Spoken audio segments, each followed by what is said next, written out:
BlackBusters.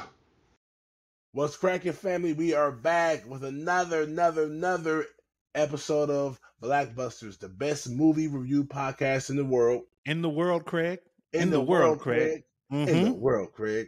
Mm-hmm. I'm your host, Big Ja, along with my co-host, Axel Tony. Axel Tony. Axel Tony. Yes, sir. Yes, sir. Pardon me, family. My voice is a little. I lost some of my voice over the past weekend. So bear with me, man. Hopefully y'all can understand what I'm saying and my voice isn't too crazy. Man, today we're gonna get straight into it, brother. Beverly Hills Cop. Yes. Beverly Hills Cop. Yes. Axel Foley. Yes, indeed. Sergeant Taggart or Lieutenant Taggart. This movie, let's just go through it real quick. Directed by Martin Brest, writers Daniel Petrie Jr. and Danilo Bach, and stars Eddie Murphy, Judge Reinhold, and John Ashton. Mm-hmm. So, for those who watch this show, I'm assuming you guys are film buffs like us, movie enthusiasts like such as ourselves, and you have seen Beverly Hills Cop. You know, Eddie Murphy back then and even over the last 30 years has been a superstar actor. So any movie that he's in, I'm going to want to see for the most part. Yep. And back then, this is 1984. I was 3. You know what I'm saying? So I didn't go see this movie, but I saw the movie in the 90s. Mm-hmm. You know what I mean? But I loved it as a kid growing up.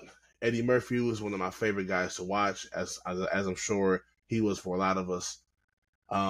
Beverly Hills Cop is solid. It's silly as hell. Mm-hmm. It was very entertaining. Even still, I rewatched it recently and I enjoyed it. Eddie Murphy is a classic humor. He has classic humor, man. To me, I still find it funny. I still enjoy the film. You know what I'm saying? Yeah. Yeah. You're gonna hear a lot of praise from me about this movie. Mm-hmm. Beverly Hills Cop is special to me. Like, it is a special movie for a multitude of reasons. We both love Eddie Murphy. We both love Eddie Murphy. Beverly Hills Cop is top 3 Eddie Murphy film for me. Ooh. It's top 3 for me. Ooh. Boomerang for sure, Coming to America, and I think Beverly Hills Cop. And because he's not supposed to be as good as he is at that age. He's so good in this movie. Just so chill, just so calm, just so funny, just so in control. Like, you haven't seen a lot of leading men in a action comedy as good as Eddie Murphy is in Beverly Hills Cop for a movie that wasn't even made for him. This was Sylvester Stallone's movie. Mm-hmm. Right? Sly walked away from it. They offered it to Eddie, and he turned Axel Foley into one of the more and most memorable Eddie Murphy characters ever. Right. From a movie standpoint, John, it's a straight line kind of movie, right? There isn't a whole lot of twists and turns, but Eddie is fantastic in this. And I think that's what makes it one of those special and timeless movies. Yeah. So let's talk about this a little bit. Sylvester Stallone was supposed to do this. It was written for him. Now, question, was this going to be a comedy still? No. It was probably like an action, huh? It was an action movie. You remember the Sylvester Stallone movie Cobra? I was just about to mention Cobra. Okay. Cobra is what Sly wanted to do with Beverly Hills Cop. Mm-hmm. And so from the research that I did, Paramount was like, this little movie is starting to cost too much money, because Sly had rewritten it for big blow-ups and explosions and car chases and all of that. And Paramount was like, we don't really have the dough for this. And so that's kind of like how Sly got edged out the door. And they always knew that they thought that they could have made this movie with Eddie Murphy. And then when Eddie came in, Eddie tweaked it and brought all the comic stuff into it. But Mhm. like Cobra is like what the Sly Stallone version of this movie was supposed to be. Okay, that makes sense. So for those that don't know the movie or don't remember the movie, Eddie Murphy plays a detective named Axel Foley. He's from Detroit, and he's a very renegade type detective. He kind of takes matters into his own hands, uses his spidey senses and his hunches to solve crimes. His street smarts, kind of like a loose cannon, but he is a good person. He is a good detective. He's a good cop. He's a good cop, and he bends the law to keep it intact. He bends the law to enforce the law, I should say. Yeah. You know what I'm saying? And almost like they made it seem that like before he was a cop, he was like a street dude. Yeah. Right? Like, because like a lot of the people he knows are like street dudes. And so it's almost like he had a past before he joined the Detroit Police Department. Yes. Hence how he knows how to pick a lock. How he knows how he knows like his best friend is like in and out of jail and stuff like that. Yeah. So that kind of happens. He comes home from getting chastised by his superior officer, by his lieutenant, or Captain Todd or something like that, right? He comes home and sees his door open, and come to find out his best friend broke into his apartment and now is eating up his food. And he's happy to see him. They basically have a reunion right there in the kitchen, and they start to catch up. Not knowing that his best friend just got it. Well, he knew his best friend just got out of jail, but not knowing what he was doing. He spent six months in L.A., Beverly Hills, trying to hang out before he came to Detroit and kicked it with his homeboy, Axel Foley. Come to find out, his best friend had stolen some goods from a mobster dude, and they came to Detroit to collect and to kill him. Eddie Murphy has no clue why his friend came to Detroit so late and why he got killed. So he goes back to California, Beverly Hills, California, to find out exactly what happened to his best friend and what his best friend was dealing with. Perfect. He's already a detective, but he goes to California on vacation. You know what I'm saying? And starts working the case. And starts working the case from a civilian's point of view with a detective mind. Yeah.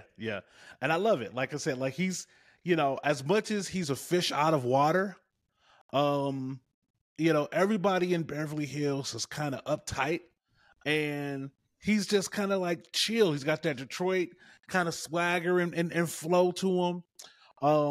He goes and sees like their old homegirl.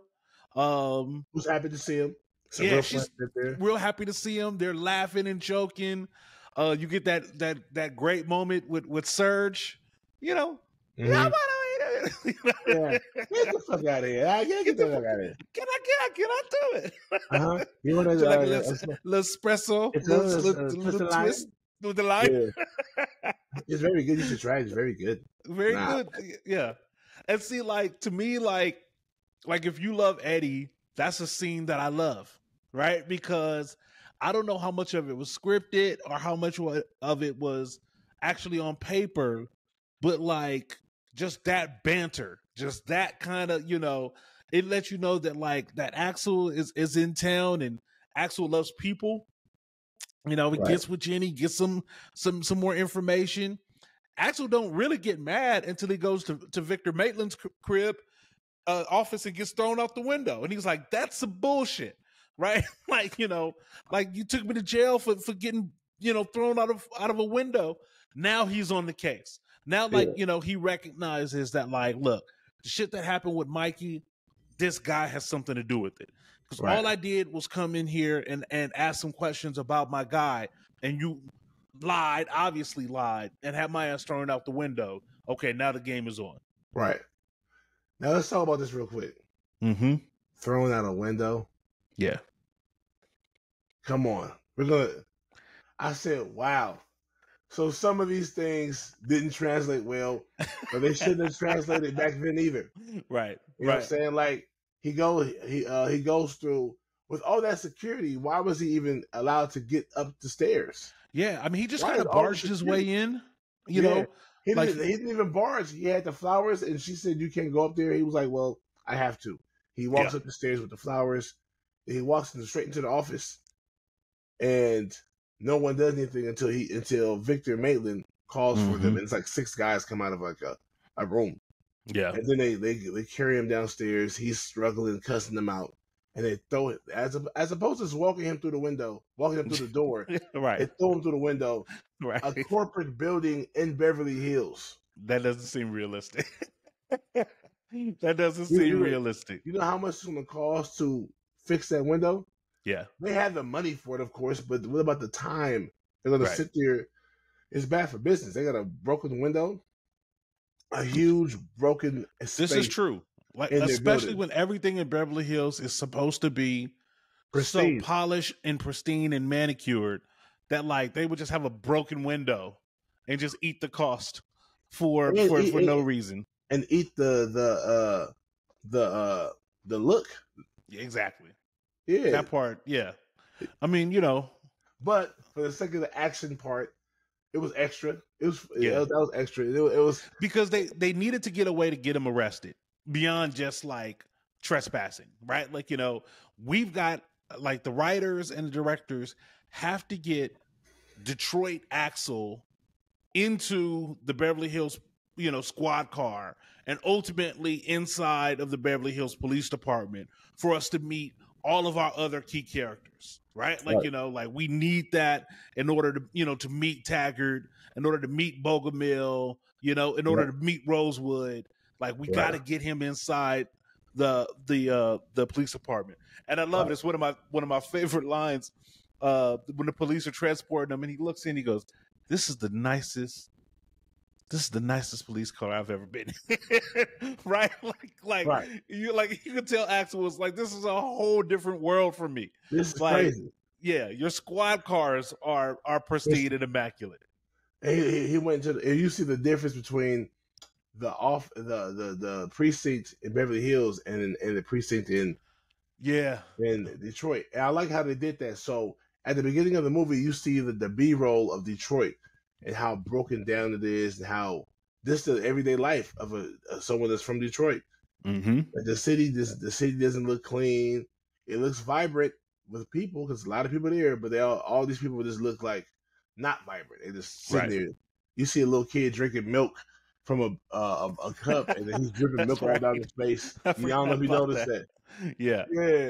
He wipes his mouth and goes back to drinking the milk. It's like, and then when you see Beverly Hills and they're taking him back to the precinct, that was their time for B-roll, and you see he's looking at the difference. Like the street signs are clean. There's no graffiti anywhere. There's no trash anywhere. It's very, you know what I'm saying, spotless. It's a city that's spotless. Yeah, the fashion is different. You know, the two guys, you know, wearing the Michael Jackson leather. Yeah, he's you laughing. know what I mean? The you know, the poodles, the neatly manicured poodles and all of that. Like, yeah, like it's just it's a different world. But I think like what happens immediately, and this is where I think like Eddie's charm comes into play. The way he relates to Taggart and Bogomil and Rosewood is like, even though we're from different worlds, we're all police officers, right? Yeah. And we all should understand what policing means, you know? And I think Axel's like X factor that he brings to it actually helps those guys become better cops through like scenes that we'll kind of discuss later. But he comes in and he's like, you know, like, I'm a cop. Like, hey, cops don't punch other cops. I'm not a rat. Like, I'm not a snitch. And then later when they are doing a stakeout, like when he sends the food down to the car, which is like one part like, let me feed you guys because I know you're on a stakeout, game recognized game. And the other part is I'm about to get the banana in the tailpipe. I'm about to distract y'all. Yep. With a shrimp salad sandwich. Exactly. That Rosewood was like, this is very nice. Yeah. How do you feel about Rosewood and Taggart? Rosewood does not seem like a real cop. Yeah. I mean, he seemed like, I think that's kind of like the example that they're trying to make is that somehow Billy is a cop. And he can be a cop in Beverly Hills. Right. If he was a cop in Chicago, a cop in Detroit, a cop in New York, He might the not make streets would have ate his ass alive. The But only Beverly place Hills, the only place that Billy can be, Billy can't even be a cop in Culver City. Right? Like, nah, that's too close. like the only That's too place close that to Billy can Inglewood. be a cop is Beverly Hills. Yeah. Yeah. Now, Taggart, on the other hand, seems a little wiser, seems a little worn. Like maybe Beverly Hills is where Taggart decided to go to retire. Like, But yeah. like Taggart His seems first like he might have 5 to 8 years was in not Boyle East Heights. LA, but Boyle Heights, yeah. Yeah. Wait, Boyle Heights, yeah, East LA. So Yeah. he has some, but he's older. He's like a Danny Glover. I'm too old for this shit. Exactly. He wants to already be promoted to like lieutenant or sarge. Mm-hmm. He actually is a sergeant. I'm tripping. And he probably obviously transfers to the Beverly Hills Police Department because it's quiet as fuck. Like, Right. you can go there, you can ride your desk, get your 30, get your pension, and be out. Right? Mm-hmm. But prior to that, he had worked in a different station. Yeah. Obviously. And I think that point is driven home where in another one of my favorite scenes, when they're in the strip club and Nasty Girl is playing, and Axel peeps the two guys casing the joint. And of the two guys that he asked for backup, he goes to Taggart. He goes Taggart. He don't ask Rosewood for no help because he knows that Rosewood ain't no help. Green. Rosewood exactly. Is green. And he hips Taggart to what somebody as seasoned as Taggart would understand. You see those two guys in? Yeah. Kind of warm for coats that long, that long in July, right? Yeah, right. That's his buddy over there. Why don't you cover this guy for me? I'm gonna go see what's popping and going on. And the look in Eddie's face, even though he's still bopping in job, dead ass serious. Dead ass serious. I love that scene. And that goes back to telling you, so you say how good he is. Mm-hmm. How good he could play the comedic role, the serious guy, all in the same scene. He's dancing and he's like this. Yep. No bullshit this time. Yep. And him and Taggart are having a nonverbal understanding, a nonverbal conversation. Mm-hmm. Like, nah, I know I joke around a lot, but this is something fishy is about to go down, and we need to get ahead of it. Yep. So why don't you go over there and cover me with old boy, and I'm gonna go holler at this dude by the bar. Yep. And he's staring at him like that. Like he's staring at him like, yeah. Mm-hmm. Mm-hmm. I'm for real. Yeah. Boom. And that turns out proper. They did their thing. There was another moment, another nonverbal moment that I loved, where you said Axel never really got angry until he got to that country club, the Herald. Yep. And the dude tried to put his hands on him, like his little henchman. Henchman, and he flipped him over the brunch table. Mm-hmm. That was aggression. That was anger. That was personal. Personal. That by the time we get to that point, Axel means business. Yeah. Because I'm back. Yep. Victor. And to let you know, like, I'm not scared of y'all. You know what I mean? Like, y'all gonna have to deal with me. You're gonna have to deal with me because I'm here. Right. I just thought it was great. Like I think that probably hopping back to the strip club scene, if we didn't need any more evidence that Axel Foley is like real police, like a legit ass, that's the scene that lets you know that he's been slick talking and disguises and but when it comes down to it, he got them hands. He got them hands, and he's got the skill and ability. Right. I think at that point, everybody starts taking Axel much more seriously after that. Like, I think both Taggart and Rosewood do it. Bogomil for sure does it. They still think he's a loose cannon, but I think at that point, everybody realizes that this guy ain't full of shit. He's not like some flunky from Detroit. He's a real police officer. Right. Yeah, I agree. let's talk about the homegirl that works at the art gallery, Jenny Summers. Jenny. She turned out to be cool. Jenny was straight. Remember. Yeah. So I guess she's from Detroit too, and she grew up with Mike and Axel. That's what it felt like. It felt like she was a round-the-way girl that was always the smart one, always the good-looking one, and had a lot of potential, and had gone out to LA and finessed with the right people to get a great job and great career. Right. But she ain't brand new. Like, she ain't so far gone that she would reschedule Axel Foley. She sees Axel, she goes, "What the fuck are you doing here?" She comes rushing downstairs, right? Not like, "Oh, okay, Axel, now's not a good time." But how long are you going to be in LA? Like, no, she gave Axel love like he and her went way back. Yeah, and I'm gonna go with you. I'm a damn art not art inspector. She's like an art dealer or whatever. But I'm gonna go with you into this warehouse because I want to find out who killed Mike too. Yep, I love that. I love that about those little small nuggets to kind of emphasize their relationship. You know what I'm saying? And I love that. That's such a great point, Ja, because with Jenny, what you realize is that like kind of like fuck the money. You know what I mean? Like, you know, who killed my partner?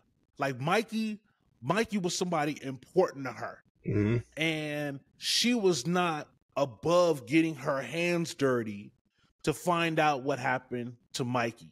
Right. Even if every point in time, she was willing to give up some intel, unlock a door, or make a connection to further learning more about what happened to Mikey. Right. She was solid. Yeah. Jenny Summers was dope. And where was I going with it? You got your boy Mike. Why do you think Mike came to Axel's house? For protection? I think the block got hot and he needed to get out of town. He had them bearer bonds, you know, that he had slipped out from the crates. And I think like he just was probably holding too much of that weight to just stay in Cali. Right? There we go. Yeah. The big plot point is that how did they know where he was? Right? Like, you know, this is, you know, the movie is set in what, 84? 84. Right? So like there's no internet, there's no you know, like if they don't tail him to Detroit, which why would they tail him all the way to Detroit if they know that he's, you know, got that dough? For them to immediately find out where Axel lives is one of those things that we've talked about before that just serves the plot of the movie, but it's, you know, but it's generally unrealistic and far-fetched.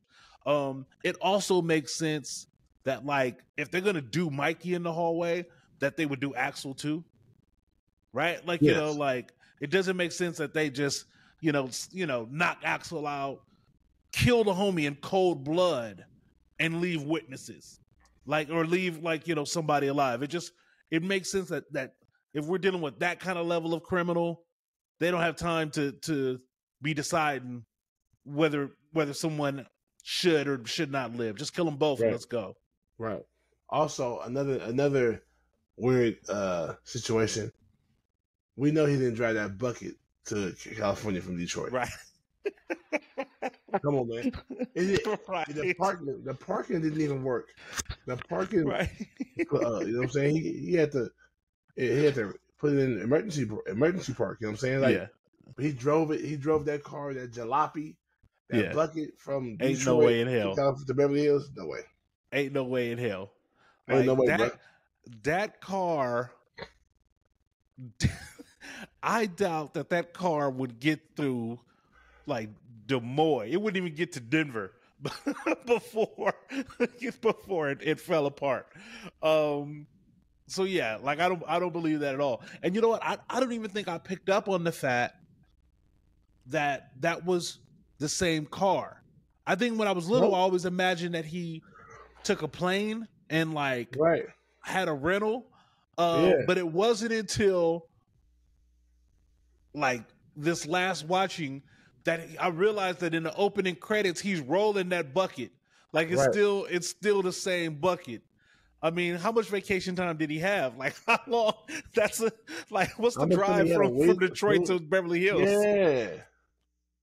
Right. It didn't make sense, but he had to keep the car with him as a gag. Yeah. As an ongoing gag. So they made it happen. You know what I'm saying? I get it.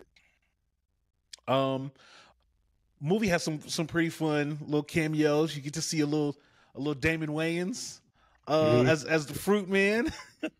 Literally. Like, no diddy. Great cameo. Take them bananas. Take these bananas. Yeah. And then probably like another one of my favorite scenes is the way, even though I'm about to use a white boy term, like the way Eddie Murphy kind of owns the Uncle Tom brother. Right, like and we're not falling for the banana, the tailpipe. The tailpipe again. Yeah, you've been hanging out with this dude too long. Exactly. And I want to bring up that fact about this being a blockbuster. A lot of Eddie Murphy films are indeed blockbusters and black dominant when it comes to characters. Once again, it's another movie that doesn't have a lot of black characters in it. Right. You know what I'm saying? But to me, it's still a blockbuster because it's Eddie Murphy. And you get no blackers than Eddie Murphy. Yeah, Eddie Murphy. Yeah. This is a great point. I'm glad you brought that up, Joe, because we know this was a movie that was originally written for Sylvester Stallone. We know that Eddie was the replacement kind of character that comes in to save the movie in a sense. Mm-hmm. You're right. With the exception of the Fruit Man and the Uncle Tom cop, Captain Todd. Yeah, there's no black people in it. But the way Eddie conducts himself is just so like this is a black man in a white world, right? It's so and and the way he moves in this world, I think makes this movie qualify as a blockbuster. Like he's not fighting the power. It's not a cause, but like he's moving and he's slick and he's cool and he's street smart and he is underestimated and he over delivers. Like he's all the things that like black people typically do. And he does it in a way that like he never sacrifices the Detroit in him to get ahead in Beverly Hills. Right. Like he never like sacrifices who he is to fit in and to get by. No, I'm Axel. Here's my badge. I'm from Detroit. I'm here. I don't care what y'all telling me. I'm here to find out who killed my boy Mikey. The way he presents himself, the way he shows up in this movie, I think 100% classifies it as a blockbuster. Right. Yeah. Mm-hmm. And not all like you guys did Coming to America. You guys did Golden Child while I was sick. Did you guys have a debate about whether Golden Child was a true quote unquote blockbuster or not? I believe so. And I forgot what we came up with. I might have to go back and watch that episode. But yeah, we definitely did. I am when movies like Golden Child, Beverly Hills Cop, 48 Hours. I'm going to question. I'm going to at least pose the question: is this a blockbuster or not? Yeah. I've got another interesting kind of wrinkle for you. So they end up making 3 Beverly Hills Cops. We get Beverly Hills Cop 1, 2, and 3. It's been a while since I've seen 3. I want to feel like I saw 2 like maybe a couple of years ago. I was kind of disappointed with 2 and 3. Almost in a sense that like I feel like maybe Paramount was looking at them as like just a cash cow. Like they knew that they'd make money. Versus like I kind of feel like Beverly Hills Cop, the series, should have got the same love that like Die Hard got.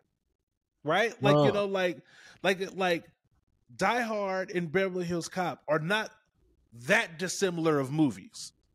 Die Hard certainly has more action. Right. It's more of an action, and Beverly Hills is more of like an action Yeah. comedy.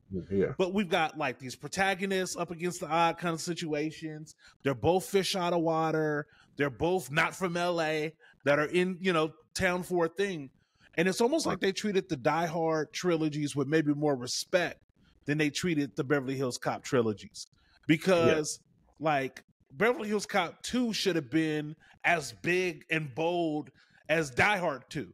And, Beverly Hills Cop 3 should have been as big and bold as Die Hard with the Vengeance, right? Like, but they don't seem to really go that route. And like each one is like more watered down than the one before. Right. But I feel like it really had potential to be an amazing franchise. Yeah. I think it got too silly. Especially by the time we get to 3. Yeah. The amusement park, the stuffed animals and shit. Yeah. Yeah. But 2 wasn't that bad. When was the last time you saw 2? Years. Yeah. We'll do 2 soon. You got Brigitte Nielsen is in it. It's a little bit more polished. But it I think it loses the grittiness, the Detroit grittiness of the first movie.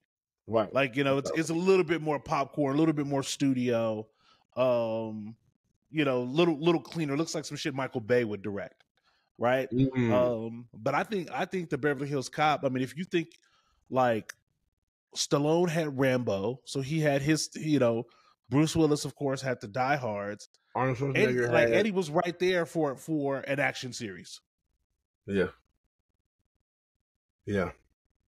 He was right there. Arnold had Predator and he had Terminator Predator. He had Terminator. Terminator was his thing. And again, I mean, you got to feel like at this point, let me just take a look at Eddie's, IMDb to see, because after Beverly Hills Cop, where does he go? Give me a second here. So we go Beverly Hills Cop. That's in 84. To Golden Child in 86. To Beverly Hills Cop 2 in 87. Yeah, and then we have Coming to America in 88. So it's almost kind of like he's kind of finding his way. Then Coming to America hits big in 88. Harlem Nights is 89. Another 48 Hours is 90. Boomerang is 92.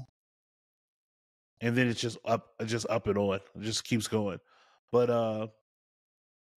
I think that was a missed opportunity. I mean, the Paramount Eddie Murphy relationship has been what it is for years, and Paramount has certainly been able to reap the benefit of Eddie's talents for years. And I think the result of that is probably Beverly Hills Cop. I think they was like, let's lock this kid up now and get him into, a long-term, kind of contract. I think, part of the reason why I think Eddie Murphy's portrayal of Axel Foley is so important, Job, is I think it changed the way Hollywood looked at its material. Because this was a movie that was not meant for a black actor. That they took a chance, hired the black actor, and the movie goes on to be a blockbuster. I think that probably opened doors for Denzel Washington and others to play roles that maybe were not, originally intended for black actors. And still make it come alive. I think because of what Eddie did in Beverly Hills Cop. That's why I think he's one of the most important black actors of all time. Yeah, I really think, we've had this debate, over the 90-something shows. This movie is just that kind of movie to me. Like, they maybe thought it was a throwaway. They thought like, we've got the script. We've already they've already done some set buildings. All right, throw it to the colored boy, and maybe something happens, and then it blows up. And so it's just kind of like, okay, at that point, like, do black actors start getting considered for different roles? Because I can't identify where it happened before Eddie and Beverly Hills Cop, but I can start to see it happening after. where, you know, you start to see different actors in different roles. Primarily Denzel. Like primarily Denzel reaps the benefit of this. But I think that's like a crossing of the Rubicon moment in Hollywood. What Eddie does with Beverly Hills Cop. Okay. I like it. I think he you know how old he was? When he did Beverly Hills Cop. Let me see. So I feel like I came across it. He's got to be young. He's got to be super young because I don't know how old he was in Trading Places, and that was 83. And Beverly Hills Cop is 84. So let me just ask the Google machine. How old was Eddie Murphy in Beverly Hills Cop? He was 23 years old. Yeah. That's commanding the stage, commanding that leading role. Damn. Yeah. There was a scene, I want to go back to that scene where he flipped old boy over the bench table and he was staring at Victor Maitland as he was getting handcuffed. He was just staring at him, and like Eddie Murphy never cried in this film when he lost his friend. He didn't cry when he told Jenny Summers about him. But you could tell that he said it. I'm not leaving. I'm not going back to Detroit until I find out who killed Mikey. Yeah. I don't care what y'all talking about. I'm not leaving here until I find out who killed my best friend. Okay, so this might be one of the craziest takes ever. This may be one of the craziest takes ever. Here we go. On this last rewatch, a thought just jumped in my head just for a hot second. And I was like, was Axel and Mikey lovers? No way. I know it sounds crazy. It sounds crazy, but bro, there's one scene. Indulge me. When he was like, he was drunk. They was in the hallway, and he was like, I need to open the door. So get your balance, Mikey. He says, "Oh no, that wasn't it. It was at the bar. We were drinking." And he says, "You know when we stole that Cadillac, whatever car they stole." So yeah, you got caught and blah blah blah blah. He said, "Yeah, man, how come you never told him that I was with you? How come you never told the police that, you know, I was also the one that stole the car? How come you took the whole rap?" I was like, "Man, you don't know?" He said, "No." He said, "You don't know? You don't know why? Because I love you, man." Yeah. He drank it, and I get it.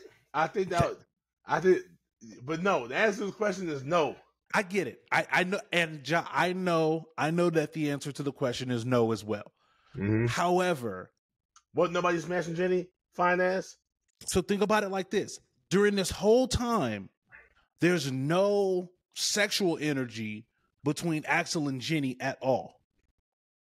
It is super platonic, like super duper platonic. We do have those moments with Axel and Mikey in the bar.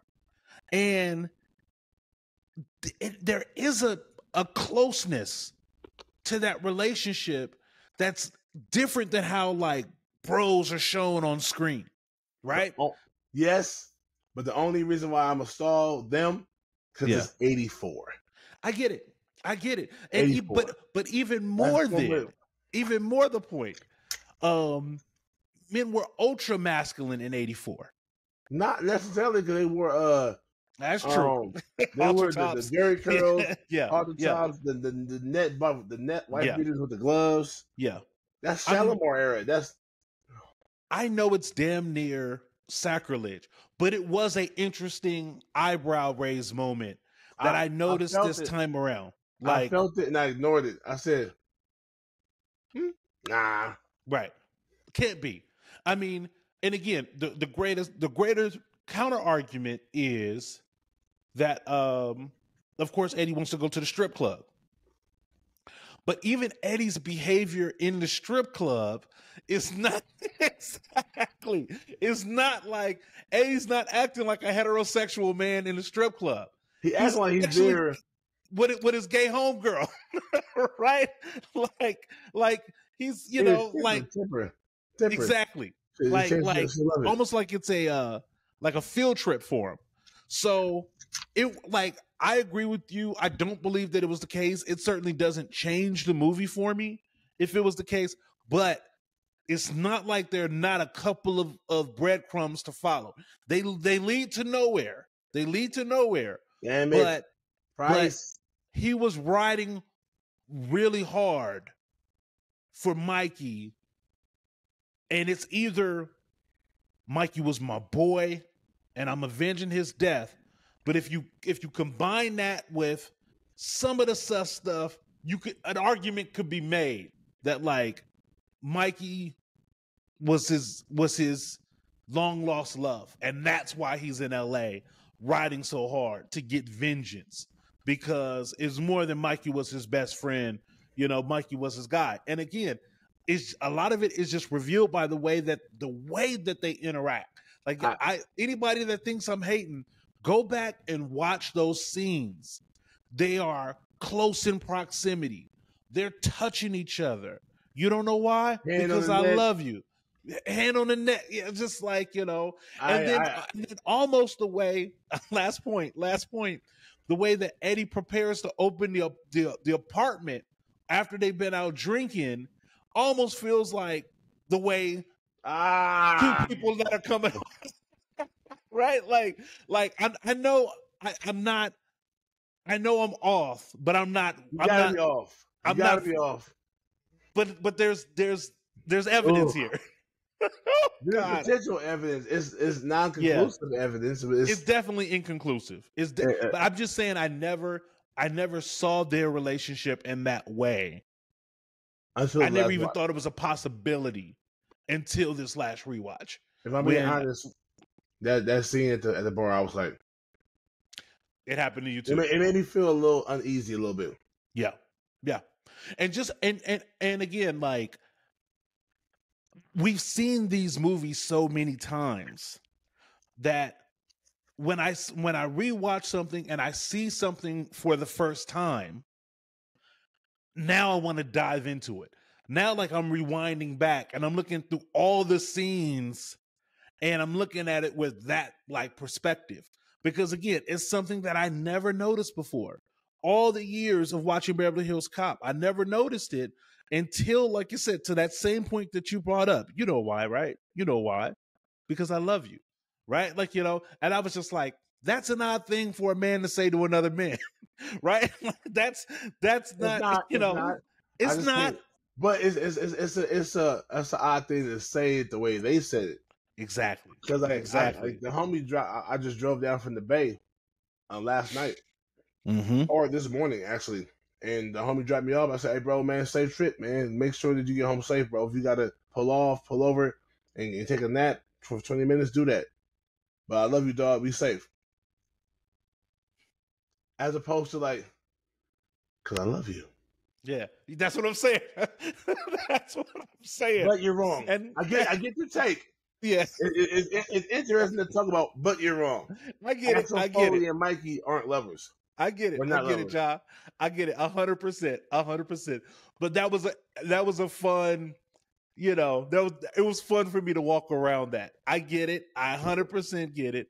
What do y'all think, chat? What do y'all think, family? Do you think that is it potential? Is there potential for that relationship to be non-platonic between Axel Foley and Mikey? I say no.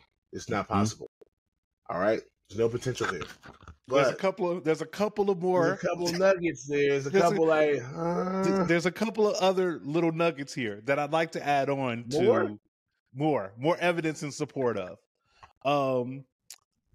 When Axel is at the country club trying to get access, and he falls right into it. What's the story that he uses with the doorman to get access to Victor? My boyfriend. That he's gay, and I just got checked, and I think that he should kind of get checked as well, right? Like, that part. Why does Damon Wayans' fruit man give Eddie the fruit for free? Right? Like, could it just be? No. It could it just be? It's Real another brother. recognize real. It's another brother, or it could be, especially the way he says it to him. Especially the way he says it to him. Go ahead, take them bananas. Go take them bananas. Like, it's almost kind of like, a real recognized real, right? Him criticizing Jenny, you can know. Yeah. See the way he gets along so well with Hans at the gallery, who's obviously gay, right? Like, like Serge, my bad, Serge. The way he gets away, get along with Serge, who's like obviously gay as well.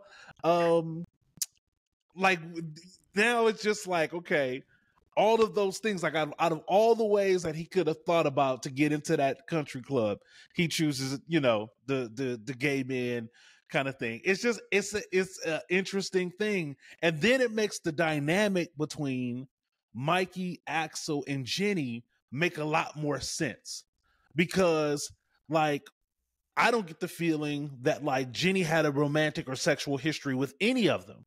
Right? Like, so she doesn't have a sexual history with Axel, and she doesn't have a sexual history with Mikey. What exactly is the nature of their friendship? Oh, snap. I got another one. Yeah, give it to We're wrong. Pause. We're wrong. Yeah, pause indeed. Yeah. Soon as they hug, when Jenny runs downstairs to hug Axel for the first time in years, he says, "You look good." She said, "I do. I'm good. I'm okay. Is my outfit okay? What I'm wearing is good." Yeah. It's like he's a stylist or something. And it wasn't like, "Damn, girl, you looking good." It wasn't none of that. Nope. He criticized her like a guy could. The gay homeboy could criticize. Like the gay homeboy could. You can go, girl. Oh, you can go. You know what I'm saying? Yep. I'm just saying, like, we're wrong, but we're wrong. But it's interesting to talk about. Yeah. Okay. Let's get into some awards before we get into any more trouble. Breaking down this film. Who would you say is the MVP? Who's the MVP of Beverly Hills Cop? MVP is Axel Foley. It's Axel. He's ahead of the game. He's cool, calm, collected in every section of his life. Only time he showed real haste is when Billy came and saved his life and got him free from getting beat up, and he ran out the house to the car to try to catch them with Jenny. Yep. Before it's too late. But he put so many pieces together. He had everybody on their toes, and he knew all the things before they knew. It seemed like he was always the step ahead of them. Yep. The coffee grinds, the bonded warehouse. He put it all together. I agree. He is 100% the MVP. Who would you say is the LVP? Who's the LVP? LVP? Yeah. LVP. I tell you who I think it is. Go ahead. It's either the brother. I hate to give another black man. I hate to put another black man down, but I understand. But I guess he's important because if he's not there, you're not going to fall for the banana in the tailpipe, right? Like, which is what you need, that joke. That's such an iconic joke. So that keeps him from being the LVP. Maybe Victor Maitland's main goon. Yeah. He got flipped. Yeah. He can't shoot. Right. He had the shotgun and still couldn't kill Axel Foley. Yep. He still came. He's still missing him. He's supposed to be. You're not even supposed to be worried about Axel because Axel was supposed to be dead in Detroit. So, because remember, he's there in Detroit when they catch up with Mikey. They smash Eddie Murphy in the back of the head. Eddie Murphy's knocked out, right? and then he's having that conversation with Mikey, like, you know, listen, if you ever show your face in L.A. again, da da da da da, and then he's the one that kills Mikey, right? Right.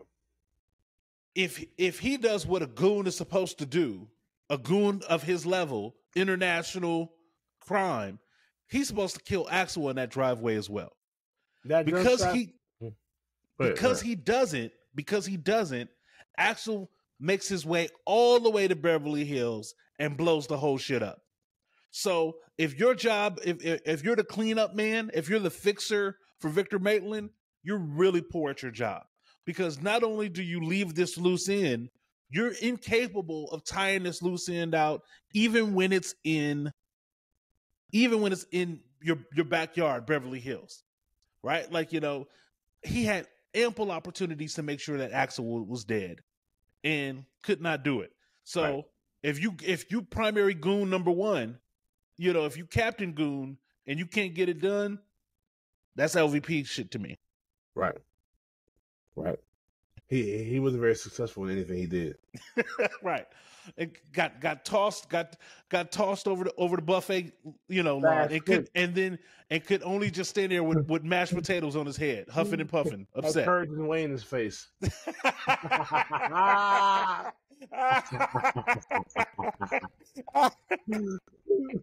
fantastic. Breathing heavy. Yeah. That's the biggest.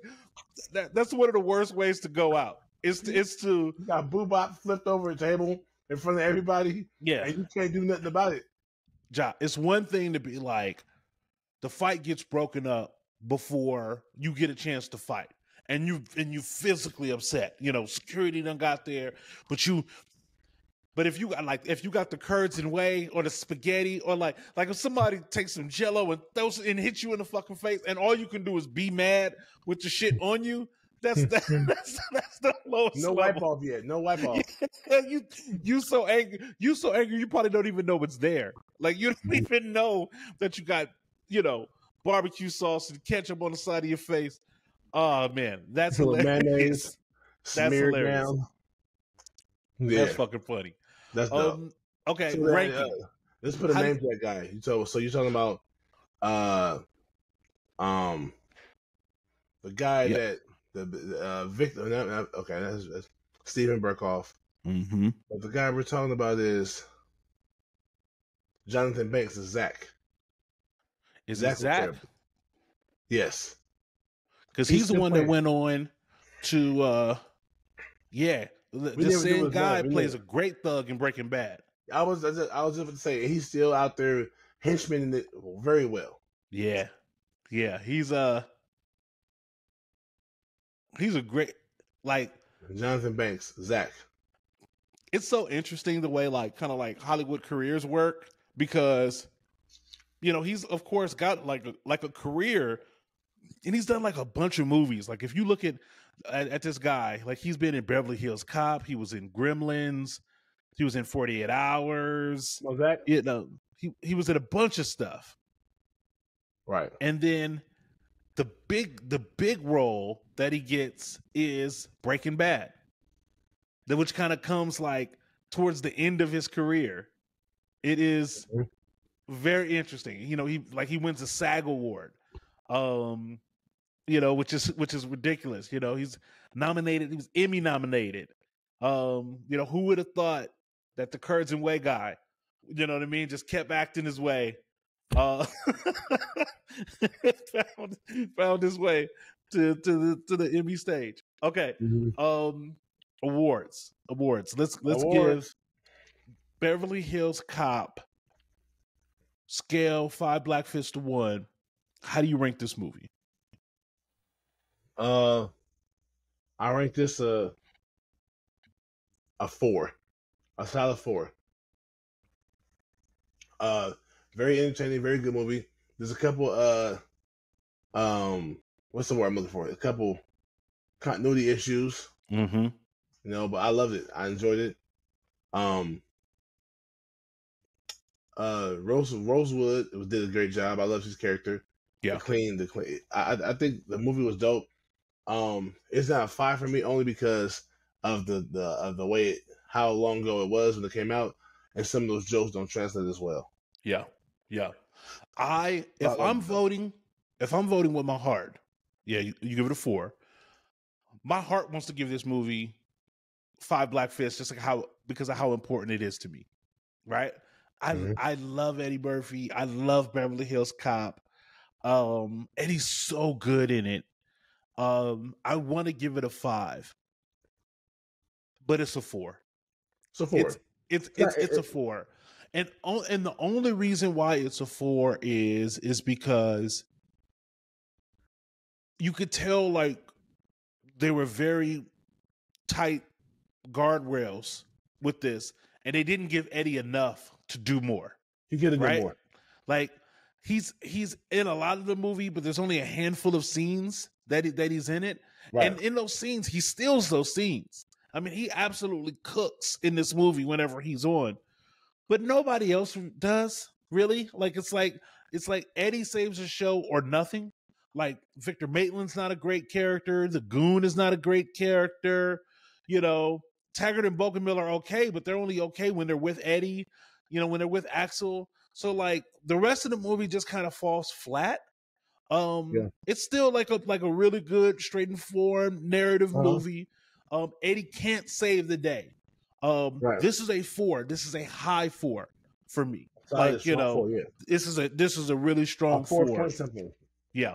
Like, you know, and especially if I said that this is like, you know, maybe my third favorite, those other 2 are 5s, you know, that Eddie's done, Boomerang and Coming to America. This is a high 4. This would be on the for additional consideration. Like if we had to like make a list of our top 50 black films, you know, I would probably do, you know, like another piece that goes like, but also check out these other 10, and maybe Beverly Hills Cop would be there. Mm-hmm. It's funny. Yep. It has enough, and it has an 80s corn to it too for me. Yeah, I enjoyed it. Like the guy, like all the shooters, the guys that come out and shoot, they're like, right. And like when the police finally pull up to the mansion, to Maitland's mansion, and freeze, all the guys with Uzi are like, yeah, like this, that works. Goofy, corny, over the top acting. Like you're not surprised. Yeah, you guys are killers. Yeah. You shoot your way out. You're gonna shoot your way out or surrender and drop the guns and be like, yeah. They were like, oh, scared. I'm sorry. Yeah, we're sorry. Yeah. We apologize. No. Yeah, not possible.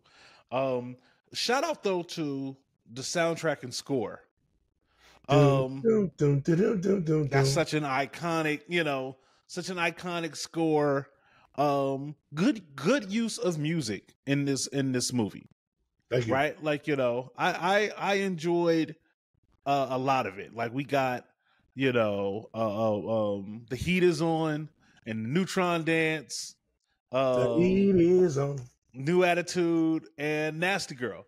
Like to this day, whenever I hear Nasty Girl, I think about a strip club. Right? Like, you know, tonight, don't you want to ride with me? Nasty girl. Yeah, fantastic. Fantastic. Yep. Yeah, this was a good one.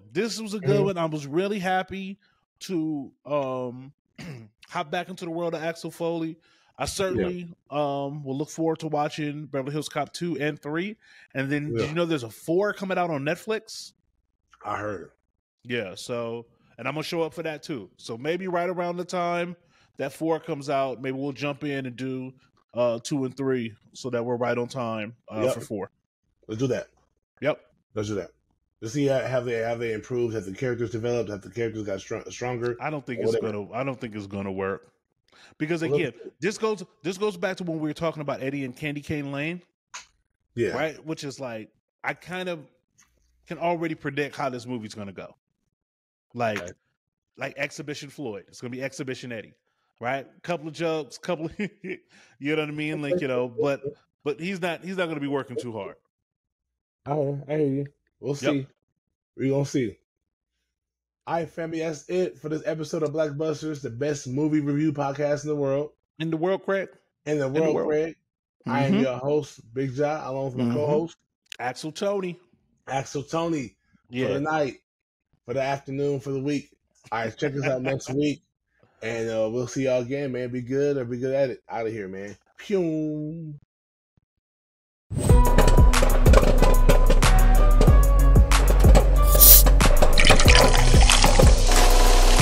BlackBusters.